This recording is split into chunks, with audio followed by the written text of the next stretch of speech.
কলকাতার চিত্রনায়ক দেবের বিপরীতে খাদান চলচ্চিত্রে অভিনয় করে প্রশংসা কুড়িয়েছেন তরুণ অভিনেত্রী ইদিকা পাল।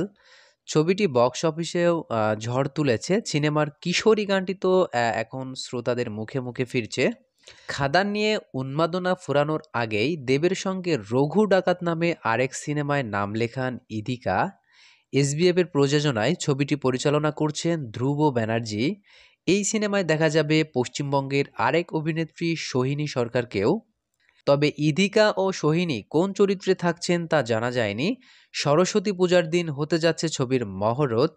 4 বছর আগে এই সিনেমার ঘোষণা এলেও নানা কারণে এতদিন শুটিং শুরু হয়নি। পশ্চিমবঙ্গে ছাড়াও মহারাষ্ট্রে রঘু ডাকাত এর শুটিং হবে। চলতি বছর দুর্গাপূজায় প্রেক্ষাগৃহে মুক্তি পাবে সিনেমাটি। এর আগে 2022 সালে হিমেল আশরাফের প্রিয়তমা সিনেমা দিয়ে বড় পর্দায় অভিষেক হয় পশ্চিমবঙ্গের এই অভিনেত্রীর। শাকিব খানের সঙ্গে তার পর্দার জুটি সুপারহিট। এরপর থেকেই পশ্চিমবঙ্গের প্রযোজকেরাও তাকে নিয়ে আগ্রহী হয়ে ওঠেন।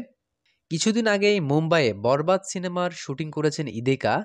প্রিয়তমার পর এই ছবিতে আবার শাকিব খানের সঙ্গে জুটি হয়েছেন তিনি। ইদিকা জানান, মেহেদী হাসান হৃদয় পরিচালিত সিনেমাটির আরও কিছু দৃশ্যের শুটিং বাকি আছে।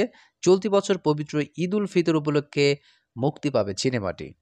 জি বাংলার জনপ্রিয় সিরিয়াল রিমলির হাত ধরে ছোট পর্দায় প্রথম অভিনয়ে হাতেখড়ি ইদিকা পালের।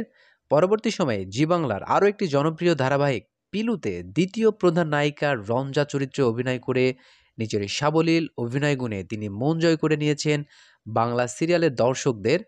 পিলু শেষ হওয়ার পর আর কোনো সিরিয়ালে দেখা যায়নি অভিনেত্রীকে।